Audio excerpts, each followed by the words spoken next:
Olá meus amores, tudo bem? Bem-vindas a mais um vídeo aqui no canal. Eu estava cheia de saudades de fazer vídeos aqui para o canal porque, como vocês sabem, eu estive aqui um mês ausente. Foi muito complicado para mim porque eu estava mesmo com muita vontade de gravar vídeos. Vocês não têm noção das saudades que eu tinha mesmo imensas. E depois às vezes entrar nas redes sociais ou mesmo aqui no YouTube e ver os comentários, ver as mensagens das pessoas a perguntar: então, mas porquê? Porquê que nunca mais gravaste vídeos? Paraste de gravar vídeos? A sério, vocês não sabem a revolução que foi aqui, a sentimental por causa disso, porque realmente isto é uma coisa que eu adoro fazer. É algo que me satisfaz, vocês sabem. O que interessa é que eu agora já tenho tempo e, portanto, este vídeo vai ser para responder a algumas perguntas que vocês fizeram sobre o meu trabalho aqui em Inglaterra. Afinal, o que é que eu vim fazer aqui em Inglaterra? Bom, isto tudo começou assim. Vocês sabem que eu mudei-me aqui para a Inglaterra no dia 18 de Abril de 2015, deste ano, e então eu vim à procura de uma vida melhor porque em Portugal eu não conseguia fazer nada da minha vida. Eu não conseguia arranjar trabalho, aqueles trabalhos que eu arranjava eram trabalhos que... Eu tenho uma licenciatura em gestão que eu tirei na UAL, na Universidade Autónoma de Lisboa, e opá, eu andava completamente frustrada porque eu passei 4 anos da minha vida a estudar.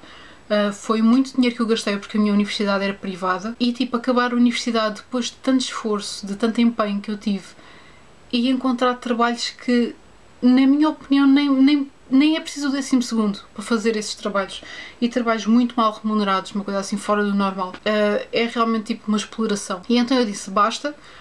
Eu não vou ficar aqui, eu não tive a abdicar de tanto tempo, tanto dinheiro da minha vida para continuar com este tipo de trabalhos. E então eu e o meu namorado pensámos, até foi ele que fez mais pressão para nós sairmos de Portugal, e eu, pá, sinceramente, é assim, a única coisa que mais me prendia era a minha família, porque eu sempre fui muito apegada à minha família e para mim era assim uma tortura viver longe dela. Mas pronto, nós demos este passo. Ele veio primeiro, ele veio no dia 7 de Fevereiro e eu vim no dia 18 de Abril. Eu tenciono gravar uma série de vídeos a explicar o que é preciso tratar, o que é preciso fazer primeiro e depois, assim que vocês chegam à Inglaterra, sobre que documentos é preciso tratar, o que é preciso para, por exemplo, abrir uma conta no banco, o que é preciso para se inscrever no centro de emprego, o que é preciso, que documentos é que vocês precisam para começar a trabalhar, como é que funcionam aqui os ordenados, porque vocês já ouviram dizer que aqui eles pagam à semana, afinal como é que isto funciona. Portanto, eu tenciono fazer uma série de vídeos a responder todas essas perguntas. Por isso eu vou já fazer aqui um apelo: se vocês têm alguma pergunta em específico, se vocês ponderam viajar para aqui, para viver, e se vocês têm alguma pergunta pertinente, por favor deixem-me aqui nos comentários, que eu depois terei todo o gosto em fazer referência a essas perguntas quando eu gravar esses vídeos.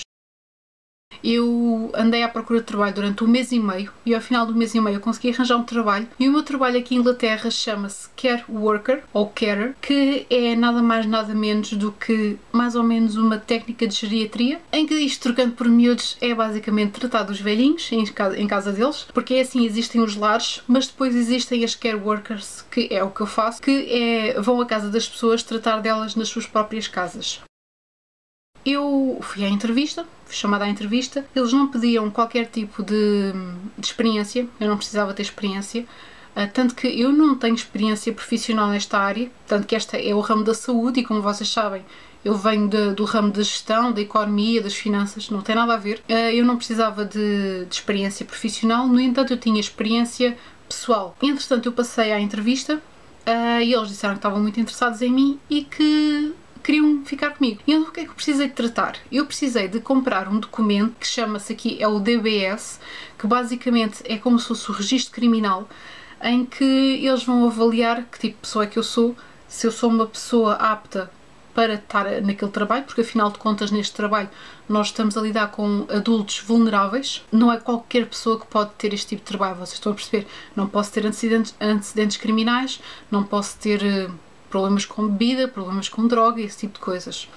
E então eu tirei esse DBS, ele chegou ao fim de 2 semanas e para isso eles tiveram que recorrer a referências. Eu tive que dar referências lá para o trabalho. É assim, o ideal era eu dar referências dos meus trabalhos antigos, mas visto que os meus trabalhos antigos foram todos em Portugal e os últimos foi tudo basicamente trabalhos temporários, eles não conseguiram essas referências e então eu dei 4 pessoas, amigos neste caso. E então como é que funcionaram essas referências? Basicamente eu dei o contacto deles, dei o nome, número de telemóvel e e-mail e eles só telefonaram a perguntar: conhece a Marisa? Há quanto tempo é que conhece? E pronto. Foi isto só.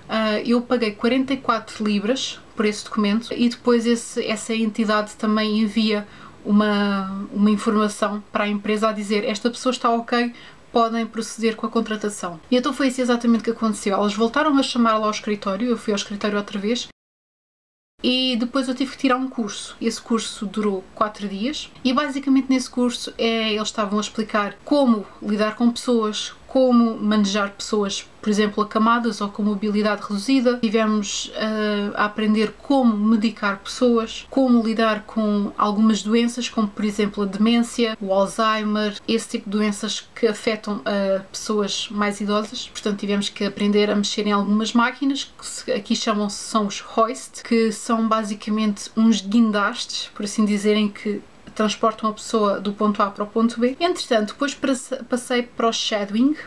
O shadowing é mais ou menos o estágio em que eu estava com 2 raparigas a ver o trabalho delas, como é que era, para me começar a ambientar e para começar a fazer as coisas aos poucos. No Care Work existem 2 modalidades. Existem os singles e existem os double ups. Os singles são pessoas carers que trabalham sozinhas, têm que se deslocar à casa das pessoas e normalmente elas ficam com as pessoas que são mais fáceis ou que ainda conseguem ter mobilidade e alguma independência. E depois existem os double ups, que era o que eu estava a fazer, em que vão sempre 2 raparigas, estão sempre aos pares e estão a lidar com os casos um bocadinho mais complicados, de pessoas que estão acamadas ou que não se conseguem mexer de todo. É assim, é um trabalho que nem toda a gente consegue fazer, nem toda a gente tem estômago para o fazer. Por isso mesmo é que serve o shadowing, porque elas dizem que a percentagem de pessoas que passam na entrevista, mas que depois chegam ao shadowing e desistem, a percentagem é muito grande, porque as pessoas às vezes pensam que são capazes de fazer, que não é assim nada de especial, mas depois quando chegam aquilo dá a volta ao estômago, porque não conseguem ver certas coisas, porque não conseguem fazer certas coisas, porque não conseguem ver pessoas em certo estado, e então isso mexe um bocadinho connosco e é preciso ter assim, sermos firmes e termos assim um bocadinho de estômago para fazermos certas coisas.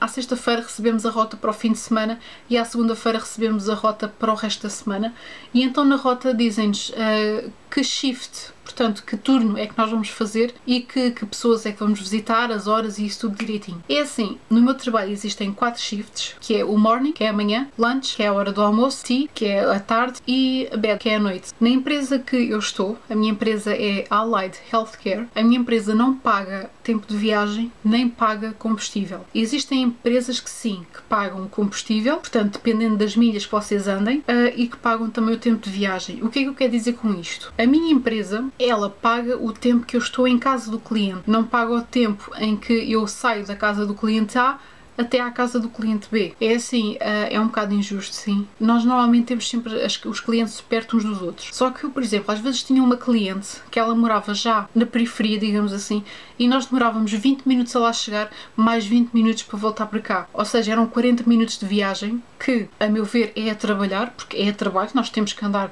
de um lado para o outro, e eram 40 minutos que não eram pagos. Em relação ao trabalho dito em si, não é?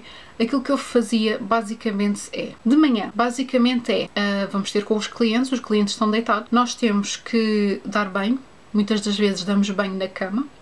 Há clientes que ainda têm um pouco de mobilidade e às vezes nós conseguimos pôr numa cadeira de rodas especial e levá-los para a casa de banho. Depois é vesti-los, é transportá-los para uma cadeira de rodas que é como se fosse tem um penico por baixo, não é? E então temos que transferir as pessoas para aí, é mudar fraldas, é fazer a cama, mudar a cama caso seja preciso, é fazer o pequeno almoço, é pô-los, por exemplo, num sofá e ver se está tudo orientado, se está tudo bonitinho e ir embora, correr para o próximo cliente. Normalmente a hora do almoço nós chegamos, pomos a pessoa na casa de banho ou nessa cadeira de rodas que tem um penico, não é? Que nós aqui chamamos commode, só que é basicamente a sanita deles, não é? E então pomos eles lá, lavamos as partes de baixo, fazemos o que temos que fazer, por exemplo, às vezes temos que aplicar cremes, coisas do género, fazemos o almoço, normalmente eles têm daquelas refeições que basta ir ao micro-ondas e já está pronto, ficam no sofá, acendemos a televisão, o rádio, o que quer que seja, e pronto. À hora do chá é a mesma coisa que o almoço, só que em vez de ser almoço, às vezes fazemos uma caneca de chá, uma caneca de café, uma fatia de bolo ou umas torradas, aquilo que eles pedirem, não é? E também lá está, voltar a pôr eles na casa de banho, voltar a sentá-los no sofá. À noite é basicamente aquilo que é de manhã, mas revertido. Há pessoas que gostam de tomar banho à noite em vez de ser de manhã, e então nós lavamos ela à noite, é trocar a fralda, caso seja preciso, é despir a roupa que eles têm, vestir o pijama, deitá-los na cama. Pronto, e depois é assim, há muitas pessoas que têm aquele saco de urina, não é? Em que é preciso, cada vez que a gente lá vai, é preciso esvaziar o saco, às vezes é preciso trocar o saco, porque normalmente esses sacos são trocados de semana a semana. É sempre preciso dar medicação cada vez que lá vamos, caso seja preciso. Eles normalmente têm um dossiê, e o dossiê está dividido por fases do dia: manhã, almoço, lanche e jantar. E está dividido por semana: segunda, terça, quarta, quinta, sexta, sábado e domingo. Pronto, e basicamente é isto. Às vezes a medicação que não está nesse dossiê pode ser, por exemplo, um antibiótico, podem ser, por exemplo, cremes que sejam precisos aplicar, pode ser, por exemplo, gotas para os ouvidos ou gotas para os olhos, e então é sempre preciso ter atenção e fazer essas coisas e ser tudo direitinho, e principalmente ser rigoroso o máximo possível nos horários, para ser sempre à mesma hora. Pronto, como vocês devem perceber, é assim, nós basicamente fazemos tudo pelo cliente. Às vezes eles também podem contratar uma hora de limpeza, em que nós vamos à casa do cliente para aspirar o chão, limpar o pó, arrumar, passar a ferro. Podem contratar uma hora de compras. Por exemplo, às vezes eu vou a clientes que eles vivem sozinhos e que não têm família que os ajude. E então o que é que eles fazem? Contratam, por exemplo, uma hora de compras em que nós vemos com eles o que é que eles querem, o que é que eles gostam de comer, esse tipo de coisas. Fazemos uma lista e depois vamos às compras. E pronto, basicamente é isto. Eu não tenho assim muito mais para contar. É assim, é muito complicado este trabalho, porque vocês também se ligam emocionalmente às pessoas, porque lá está, vocês passam a fazer parte da vida das pessoas, vocês estão lá sempre. E depois é assim, o tipo de clientes que vocês podem apanhar é muito variado. Vocês podem apanhar pessoas que ainda têm a sua independência, podem apanhar pessoas em que têm sempre família em casa. Vocês podem apanhar pessoas que vivem completamente sozinhas, sem família, e que durante dias e dias e semanas vocês são a única companhia que elas têm. E isso, pronto, é triste. Vocês também apanham pessoas que já estão em final de vida. Eu, por exemplo, costumava dizer a uma senhora que ela já tem 100 anos, e vocês não acreditam, é assim, uma pessoa aqui no Reino Unido, explicaram depois mais tarde, mas uma pessoa aqui no Reino Unido, quando faz 100 anos, recebe uma carta da rainha, assinado por ela, basicamente a dar os parabéns por fazer 100 anos e não sei o quê. E depois, a partir dos 100 anos, recebe uma carta todos os anos. Recebe aos 101, aos 102, aos 103 e por aí fora. Mas pronto, é assim, é puxado. Não é nada fácil, é um trabalho extremamente físico, porque vocês têm que agarrar as pessoas, vocês têm que transportar as pessoas. E é muito cansativo, acreditem, é mesmo muito cansativo. Eu houve aí uns dias em que eu não me aguentava nas minhas costas, porque... é assim, por mais que nós tentamos sempre manter a nossa postura correta, há sempre coisas que às vezes a gente faz que não deve fazer, e pronto, isso prejudica-nos a nós. Mas pronto, basicamente assim no geral, eu não tinha assim clientes muito maus. Tinha uma velhota que era assim um bocado resingona, que tinha a mania assim que era um bocado sarcástica, mas pronto, de resto os clientes eram todos muito queridos, os familiares, assim, uma joia. E é assim, é um trabalho que é muito enriquecedor pessoalmente, porque vocês conhecem muitas pessoas, vocês ouvem a história dessas pessoas, as suas histórias de vidas, lições, vocês aprendem. É muito bom, por um lado, estar a trabalhar com este tipo de pessoas, já idosos, mas por outro lado é um trabalho que exige imenso de vocês, portanto, lá está, é um trabalho que não é toda a gente consegue fazer. E é isto, meus amores, então o meu trabalho foi, eu respondi mais ou menos assim às perguntas que me fizeram. Não tenho assim muito mais a dizer, se vocês tiverem assim mais alguma curiosidade, deixem-me aqui nos comentários que eu depois respondo. E é isso então, meus amores, se vocês gostaram então aqui deste livro aberto, que eu abri aqui um bocadinho das páginas da minha vida para vocês, deem um like. Não se esqueçam também de passar lá na minha página do Facebook e também no Instagram. Sigam por lá, eles estão a crescer cada vez mais e eu estou a tentar sempre atualizar sempre que posso, portanto, eles é tanto um como o outro, é Marisa Ferreira Blog, portanto não tem nada que enganar, sigam por lá e vejo-vos então no próximo vídeo. Um beijinho muito especial, meus amores, tchau!